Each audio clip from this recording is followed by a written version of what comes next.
Hey guys, welcome back to episode 2 of me making a park with every single dinosaur in the game. If you didn't watch the last episode, we did make 4 different exhibits. We made the petting zoo, the hadrosaur gardens, the sauropod sound, and then finally the herbivore cafe. I also started making the general skeleton for the swamps and the marshlands, which I'm going to be tackling in this video today. So, to start off, the first step of any good swamp would be the swamp part. So I started by adding the water. And I got this tip from Evolution Square where it was to make a waterfall, but I forgot to add the rocks first, so I deleted it, came back. If you guys want another trip, and I don't remember the video, but if I can remember it, I'll put it up here. But yeah, so you just take snow, then you kind of surround it by rocks and all that, which you'll see in just a second. But yeah, I finished adding the swamp to the bottom half too. So in the last video I said I'm doing the upper swamplands and the lower marshlands. This right here is the marshlands, which I think marshes have a bit more water, at least from what I think of when I think of a swamp. And then this would have more water in it. Sorry, more land in it, because it's more swampy, like at the Everglades. But so this is going to be like a tour, so there's going to be a car running through it, so I kind of fiddled with it, make sure I find out which path I think looked best, and then I went with it, which takes the whole thing, so you wouldn't have to cut through and make a really short, sharp turn at the end, like I did at the beginning. This before I fixed it. Okay, so I finished that.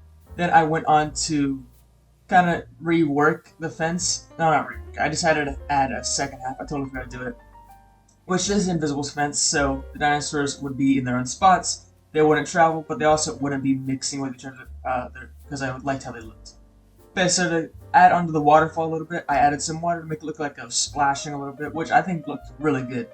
And then to get the rocks, I decided to go with which one I choose? I think it's the Alpine. I can't read from here. Buy one of these ones because it looks like exactly what you see in a waterfall. And this is literally the trick. You just surround it in a bunch of rocks. It looks like water is streaming down through said rocks. And it looks pretty good. Pretty decent, I'd say. Again, huge thank you to Evolution Square for that idea. That was so smart. I always wanted to do a waterfall with this, and then I finally got to do it. But so once I was done with that, which I'm not done yet, I'm adding a few more rocks because we love rocks here. Yeah, rocks. But so anyways, I decided to add the swamp trees. That's what I call them. I know they got an actual name. I just don't remember it. I don't really care. I'm gonna be honest. I call them swamp trees. But so both of them are gonna have it, but I added some of these swamp bush. I don't know what these are called either. The cycads, I think. Whatever they're called, fit the lower marshland kind of theme almost. And then I decided to start incubating the dinosaurs. So the dinosaurs I chose for the Lowland Marshes were the Apatosaurus, the Suchomimus, and the Polacanthus, all of which I think kind of served a really good purpose. I think they looked really good in where I chose them at. But yeah, so I gave most of them the same-ish color so it would blend in with the swamp, because I do want this park to be semi-realistic, or like what you'd go for in a park like this, you know what I mean? Like any type of zoo, you'd have to, yeah. This one's just going to be more realistic. And there we go, there's our Suchomimuses. I think they'll look pretty decent. I love the skin. Alright, so next up, once I was done shipping off the dinosaurs, I decided to add a bunch of tree covering for the lower marshlands, because when I think of a marsh, I don't know, I just thought of like a bunch of tree covering and it'd be swampy, but more like tree covered than swampy. Right, so a bunch of trees, so it'd be almost like a rainforest, because the rainforest is gonna border this. But yeah, then I finished that, added a couple more trees, completely done with that, and then I finally went to the upper swamps, which I decided to add those the swamp.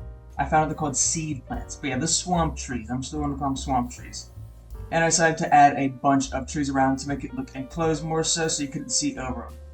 And I also added some leafy climbers for some of the dinosaurs to eat, because I am going to add a few, some ginkgo trees. And I thought this looked way, like probably a bit fancier almost than the bottom one. But I also wanted a bit more trees. I couldn't find any of those, so I just went with that. And then for the dinosaurs, I added the Baryonyx, Dinocyrus, and Ankylosaurus. I also wanted them to fit the general vibe for Ankylosaurus, since it's more dark colors. I could go shuffling. For the Dinocyrus, I already liked kind of how it was, but I decided to go with a bit of a darker color. I think that fit a bit more than a random, secondary color. And as for the Baryonyx, this guy I thought making him look like a crocodile, which he already does, but even more so like a crocodile. And next on my agenda was to actually fix the path, which I didn't do correctly last time. So I worked on making this look a bit nicer. I had to get rid of some rocks, sadly. I love rocks, but I had to get rid of a few of them. But this is going to connect to a lot of the rest of the park, which you'll see in some upcoming videos or on any upcoming live streams. But that didn't take very long. Once I was finished that, I did just want to check on the dinosaurs, and I saw these guys playing around with it. Like, oh, how cute. Which I never actually really get a chance to look at the dinosaurs, like the little animation. So that was kind of cool to see.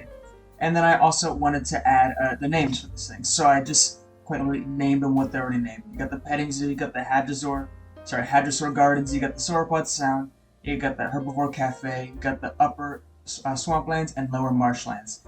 That did not take long at all.